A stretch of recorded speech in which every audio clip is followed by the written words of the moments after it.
પાલનપુર નગરપાલિકાએ સરકારના કરોડો રૂપિયાનું દેવાળું ફૂંકી નાખ્યું, સાથે દેશના પ્રધાનમંત્રીના સપના પર પણ પાણી ફેરવી નાખ્યું. અને આજે સ્થિતિ એવી છે કે સરકારી આવાસો ધૂળ ખાઈ રહ્યા છે. જુઓ શું છે ત્યાંની પરિસ્થિતિ.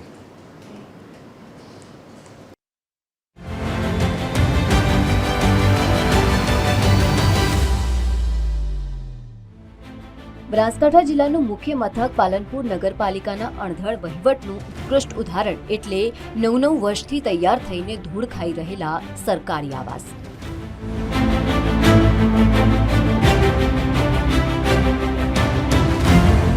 દેશના પ્રધાનમંત્રી નરેન્દ્ર મોદીએ સપનું જોયું કે દેશના દરેક નાગરિકોને ઘરનું ઘર મળે અને તે અંતર્ગત પાલનપુરમાં 1392 મકાનો તૈયાર કરાયા. પરંતુ આ આવાસ આજ દિવસ સુધી ગરીબ લોકોને ફાળવાયા નથી, કારણ કે પાલનપુર શહેરી વિસ્તારમાં તૈયાર કરનાર આવાસ ગ્રામીણ વિસ્તારમાં તૈયાર થઈ ગયા અને 32 કરોડથી વધુ ખર્ચે બનેલા આ મકાનો વિવાદમાં સપડાઈ ગયા. જરા આ મકાનોના દ્રશ્યો તો જુઓ. અત્યારે ભૂત બંગલા કે ખંડેરમાં બદલાઈ ગયા છે.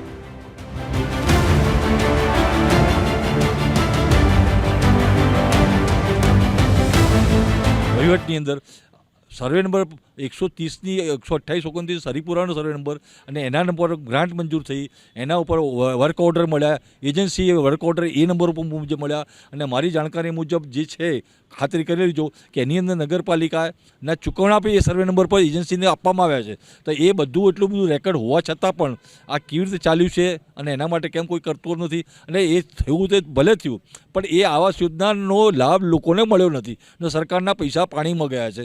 નગરપાલિકાની બેદરકારીના લીધે આજે લોકો એનો ભોગ બની રહ્યા છે. પરંતુ જો હવે પણ સરકાર આ ખંડેર હાલતના જો કરોડો રૂપિયા પાણીમાં જાય છે તો એની પણ કોઈ રિપેરિંગ ગ્રાન્ટ કરી અને એને રિપેરિંગ કરી અને કોઈ ગરીબને ઘર મળે એવું આયોજન કરવું જોઈએ.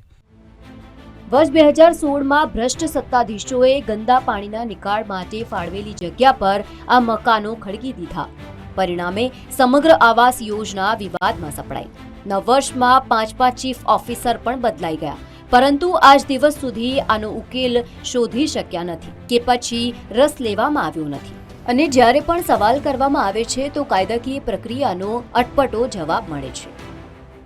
તેમાં એ જે તે વખતે સ્ટ્રક્ચરલ સ્ટેબિલિટી રિપોર્ટના પ્રશ્નો હતા અને ફિનિશિંગની કામગીરી થોડી અધૂરી રહેલી છે. સરકારશ્રીમાં ગ્રાન્ટ પણ તે માગવામાં આવેલી છે અને આ ગ્રાન્ટની ફાળવણી સ્ટ્રક્ચર સ્ટેબિલિટી રિપોર્ટ મળ્યા બાદ કરવામાં આવશે તેવું હાઉસિંગ ડિપાર્ટમેન્ટે પણ અમારી સાથે ચર્ચા થયેલી છે અને આ કામગીરી પૂરી થયેલી એલોટમેન્ટની પ્રક્રિયા હાથ ધરવામાં. વિવાદ જે પણ હોય, બેદરકારી જેની પણ હોય, પરંતુ પ્રશ્ન એ છે કે જરૂરિયાતમંદ લોકો માટે બનાવવામાં આવેલા આ મકાનો ખરેખર ગરીબોનો આશરો ક્યારે બનશે અને આ વિવાદને કોણ ઉકેલશે?